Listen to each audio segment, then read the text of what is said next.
सो इस प्रकार मैं ये कह रहा था कि सुकृतिशाली जीव गोपी भाव में लुठनते जलपंती गोपी भाव का स्मरण करते हैं और बाहर से भगवान का नाम लेते हैं, भगवान को प्रणाम करते हैं और इस प्रकार से अपने जीवन को धन्य करते हैं। तो मधुर या गिरा वल्गु वाक्य या बुध मनो गया पुष्करे क्षण विधि करी रिमा वीर वीर मुहियति अधर सीधु ना प्याय यस्वना। इस प्रकार से गोपियों ने भगवान श्री कृष्ण को प्रार्थना की। तब भगवान श्री कृष्ण मानो गोपियों के मन में प्रकट होकर कहे कि गोपियों, आप कहते हो कि हम लोग मूर्छित हो रही हैं, हमारे गुजराती में वो कि हमें मरवा पड़ी छिए, हमारी मृत्यु का समय आ चुका है। वीर हे वीर मोहियती, हम लोग मोहित हो रही हैं।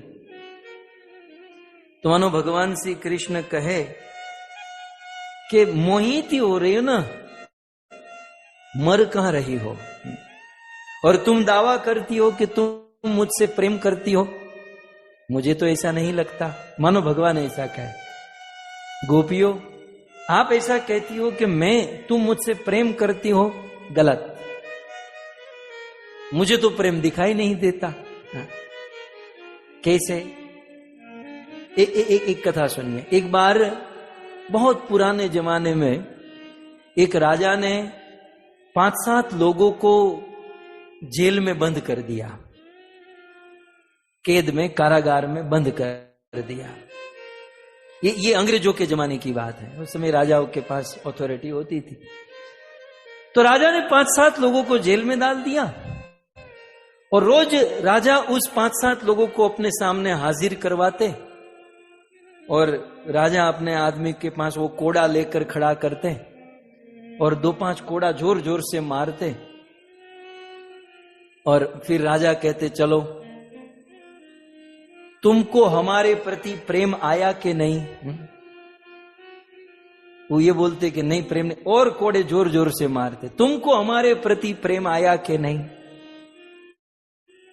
अब किसी के प्रेम को खींचने का ये तो तरीका नहीं है ना कि कोड़े से पीटो और कहो कि प्रेम करो, प्रेम आया। देखो, प्रेम को यदि किसी का प्रेम खींचना चाहते हो तो उसको मारने की जरूरत नहीं है, उसको कंट्रोल मत करो। इस दुनिया में लोग ऐसा करते हैं, किसी के जैसे वो राजा कोड़े से मरवाकर उसका प्रेम लेना चाहता था, ऐसा नहीं होगा। प्रेम चाहिए तो प्रेम दो, प्रेम देने से प्रेम मिलता है। किसी भी वस्तु में मीठा डालोगे तो वो मिठास वाला बनेगा, आप जो इन्वेस्ट करोगे वही आपके पास आएगा। मीठा डालोगे, मीठा करने का तरीका है मिठास, मिठास डालो मीठा हो जाएगा, प्रेम डालो प्रेम हो जाएगा। तो गोपियां, कृष्ण मानो गोपियों से कहे कि तुम ऐसा कहती हो कि तुम मुझसे प्रेम करती हो। तो प्रेमी जो होता है ना, वो प्रेम करता है, प्रेम डालने से प्रेम मिलता है, जैसे मीठा डालने से मीठा मिलता है। तुम तो मुझे डांट रही हो, जब से गोपी गीत शुरू हुआ है तब से मुझे डांट के बिना कुछ कर ही नहीं रहे हो। मधुरा गिरावल गुवा के आपकी वाणी ऐसी, आप ऐसे, आप इतने कठोर हो, न खलु गोपी का नंदनो भवान, बस कब से मुझे डांटे जा रही हो, डांटे जा रही हो। मैं कैसे मानूं कि तुम मुझसे प्रेम कर रही हो? अब गोपियों का तो वास्तव में प्रेम था। कविराज गोस्वामी कहते हैं, काम अंध तम प्रेम निर्मल भास्कर। गोपियों का प्रेम तो निर्मल भास्कर के समान था। लेकिन भगवान श्री कृष्ण कहते हैं, तुम मुझे डांट रही हो, इसका अर्थ यह है कि तुम्हारा मुझसे प्रेम नहीं है। और प्रेम का स्वभाव होता है कि प्रेमी यदि न हो तो उस प्रेमी के विरह में वो अपना प्राण छोड़ देता है। जैसे मछली का प्रेम पानी से होता है, पानी में, जल में बहुत सारे जीव रहते हैं ना, मगरमच्छ भी जल में रहता है, कछुआ भी जल में रहता है, लेकिन मगरमच्छ जल में रहकर जल से प्रेम नहीं करता। कछुआ जल में रहता है लेकिन उसका जल से प्रेम नहीं होता।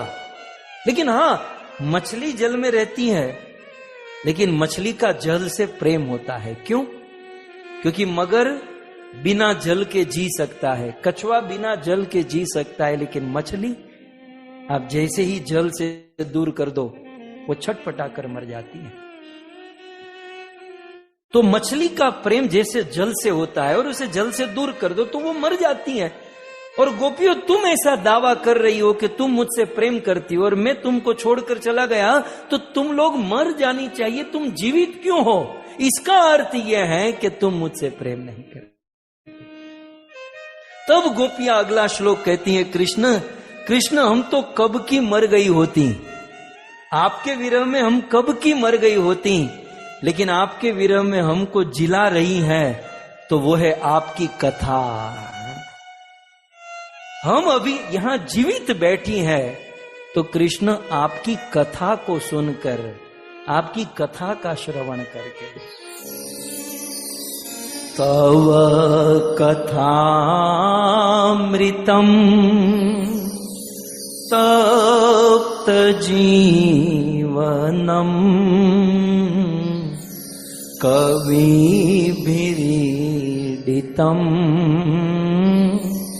कल्मषापहम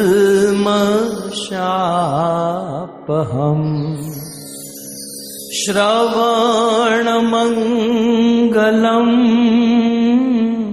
श्रीमदाततम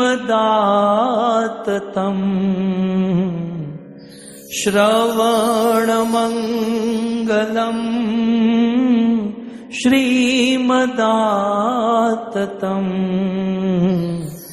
भुवि गृह्णन्ति ते भूरिदा जना भुवि गृह्णन्ति ते भूरिदा जना।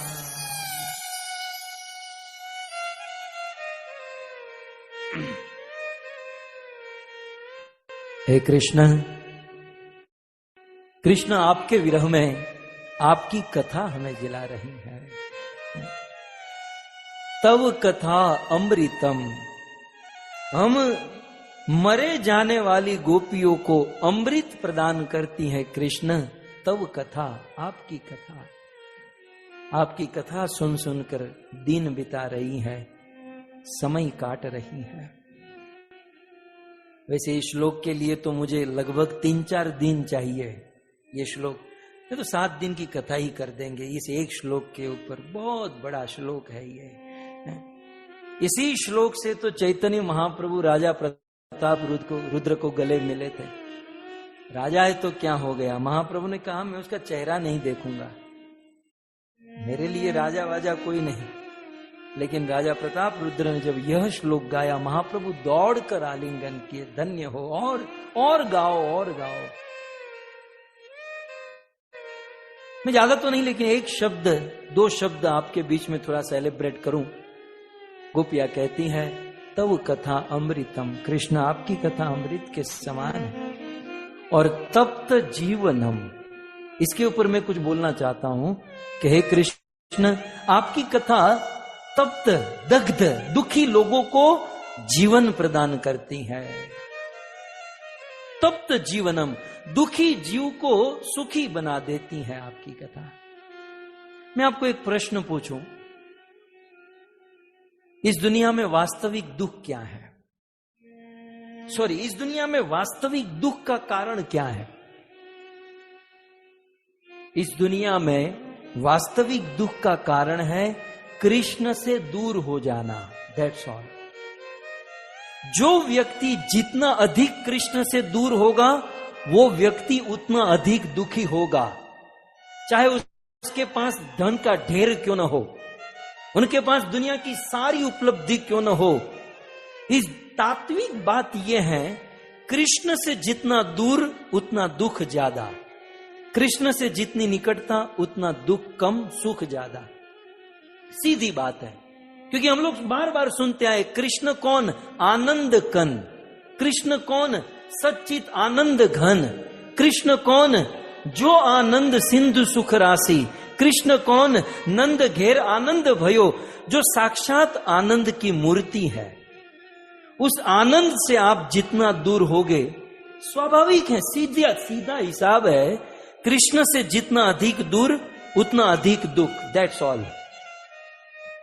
फॉर एग्जाम्पल, भक्तों, भारत की संस्कृति धन्य है कि भारत में बचपन से ही बच्चों को सिखाया जाता है मछली जल की रानी है, जीवन उसका पानी है।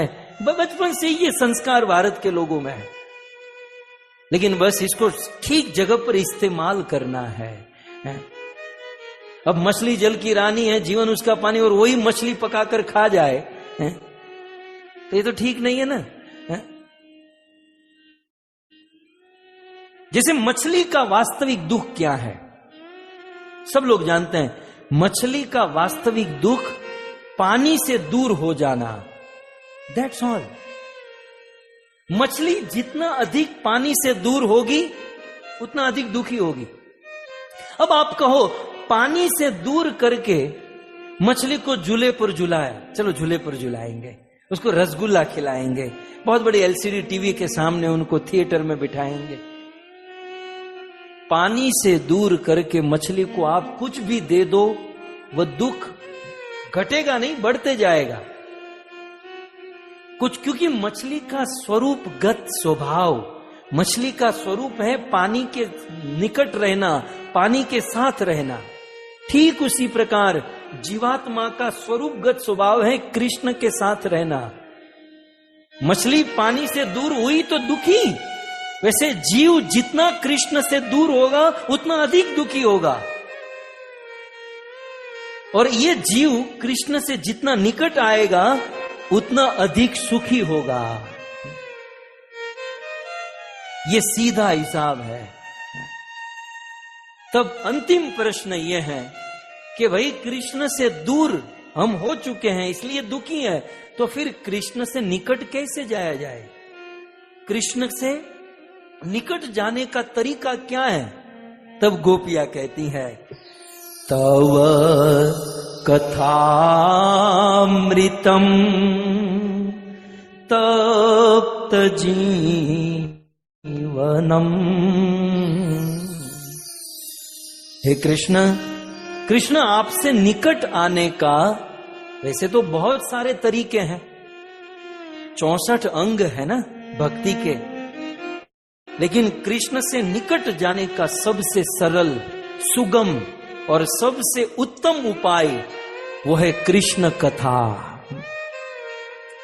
कृष्ण कथा सुनकर जीव जितना अधिक कृष्ण से निकट जा सकता है उतना और कोई साधन से नहीं जा सकता, कोई साधन से नहीं, चाहे आप कुछ भी कर लो, कितनी भी मेहनत कर लो। जैसे व्यक्ति कृष्ण कथा में बैठा मानो कृष्ण के गोद में बैठ गया, बस वो उस कथा को बार बार सुनता रहे और कृष्ण के निकट चला जाए।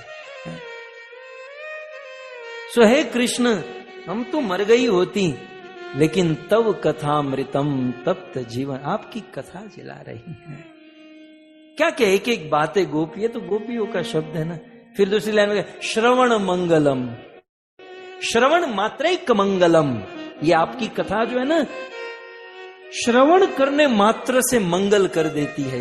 दुख दूर करना अलग चीज है, मंगल करना अलग चीज है। आपकी कथा जीव का मंगल कर देती है प्रभु। मंगल शब्द मंगी धातु से बना है, और मंगी धातु यात्रा के अर्थ में है, और हम सब यात्रा में है। ये हमारा डेस्टिनेशन थोड़ी ना है, ये संसार, ये जगत कुछ दिन के मुसाफिर है। ये जगत जो है ना एक रेस्टोरेंट की तरह है, यहां कुछ परमानेंट नहीं है। चाहे कितना भी अच्छी वस्तु, महंगी चीज यूज कर लो, लेकिन एक ना एक दिन तो छोड़कर ही जाना है। सो हम सब यात्री है इस संसार के, और हमारी यात्रा मंगलमयी कब होगी? श्रवण मंगलम। पहले तो ये जीवात्मा की यात्रा जो है ना, इसका डेस्टिनेशन है वैकुंठ, भगवत प्रेम, भगवत धाम। और अभी हम लोग कहां पर हैं? ह्यूमन बॉडी में। इसके 84 लाख स्टेशन कभी गाय, कभी बैल, कभी गधा, कभी कुत्ता। 84 लाख स्टेशन है और उसमें हम मनुष्य जीवन रूपी जंक्शन पर खड़े हैं और डेस्टिनेशन है भगवत धाम गोलोक वृंदावन।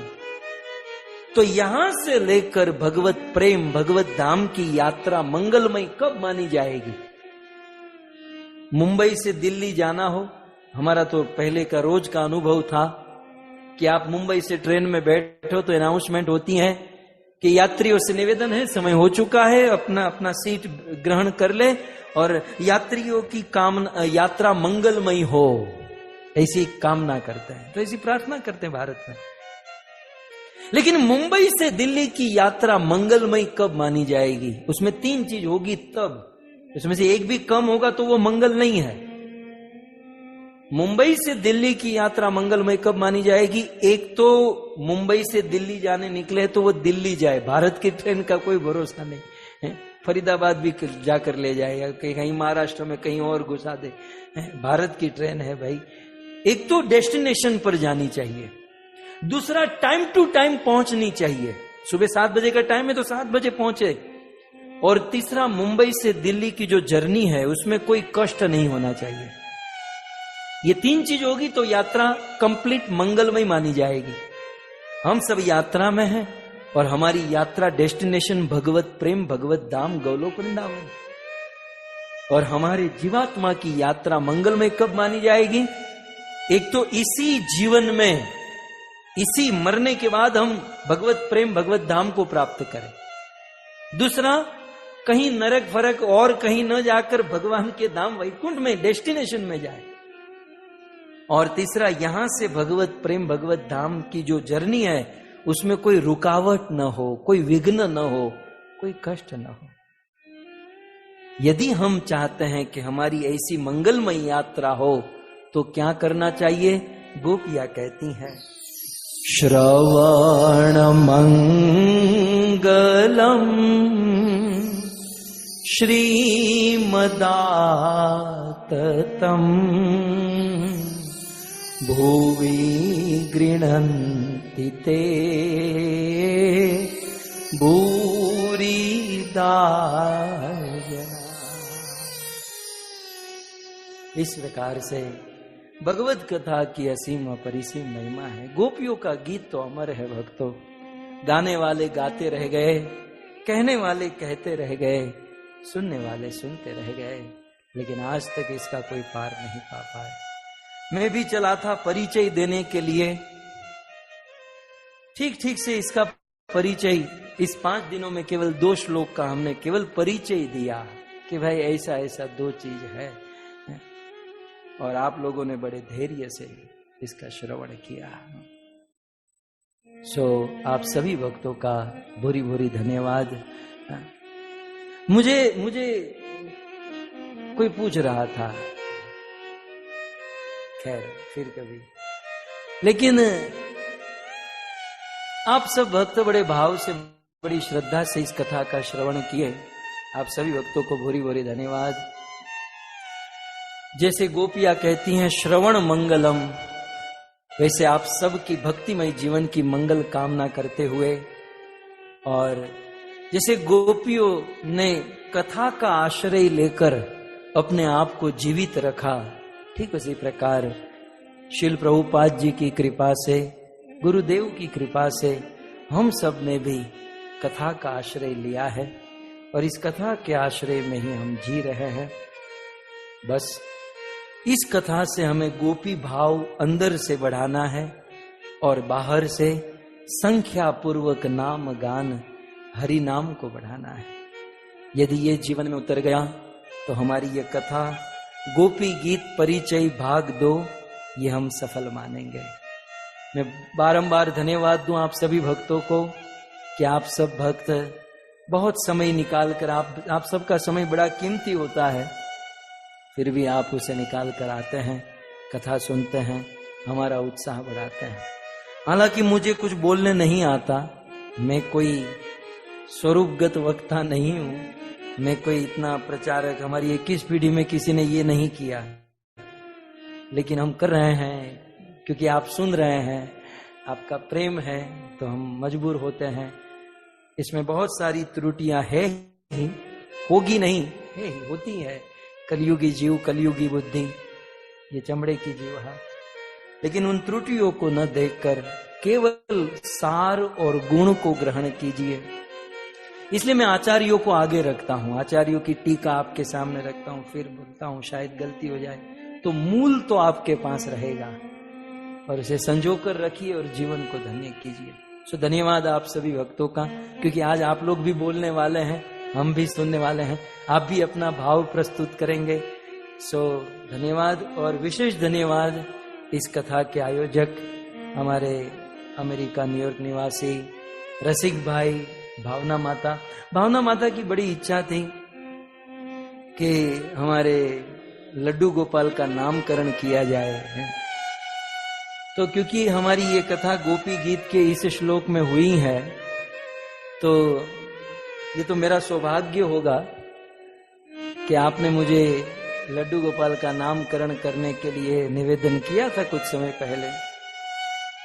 हमने भगवान श्री कृष्ण के इस गुण का श्रवण किया भरपूर, मधुर या गिरा वल्गु वाक्य या।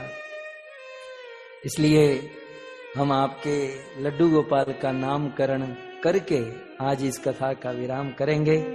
जरा लड्डू गोपाल का दर्शन कराइए सबको, हमको, थोड़ा उनको देखेंगे। हाँ, जय, पहना दीजिए। देखो, बिना पार्टी के, भोजन के, ये सब नामकरण हो तो जाएगा, लेकिन ये पेंडिंग रहेगी हमारी पार्टी। सो बहुत सुंदर ठाकुर जी हैं और बड़े भाव से माता जी सेवा करती हैं। और क्योंकि हमने ये कथा में भगवान के मधुर वाणी, मधुर गुण का श्रवण किया, इसलिए आज से इस लड्डू गोपाल का नाम है मधुर गोपाल। श्री मधुर गोपाल की, श्री मधुर गोपाल की, श्री मधुर गोपाल की। सो बहुत सुंदर गोपाल जी हैं, लेकिन मधुर है, इसलिए श्री मधुर गोपाल, श्री राधा मधुर गोपाल, इस प्रकार से हम उनको पुकार सकते हैं। और भगवान के सामने इस श्लोक का निरंतर पाठ करना चाहिए ताकि वे प्रसन्न हो। तो धन्यवाद आप सभी भक्तों का, और आप सब भक्तों के चरणों में गोपी भाव की भीख मांगते हुए, भगवत प्रेम की भीख मांगते हुए इस 210वीं भागवत कथा का अमेरिका न्यूयॉर्क की व्यासपीठ से हम विराम करते हैं। आइए जय जयकार के साथ हम आज के सत्र को विराम करें। ग्रंथराज श्रीमद् भागवतम महापुराण की, श्री कृष्णचंद्र भगवान की, जगत गुरु श्रील प्रभुपाद की, परम पूज्य राधा गोविंद गोस्वामी महाराज की, निताय गौर प्रेमानंदे। जय जय श्री राधे, जय जय श्री राधे, जय जय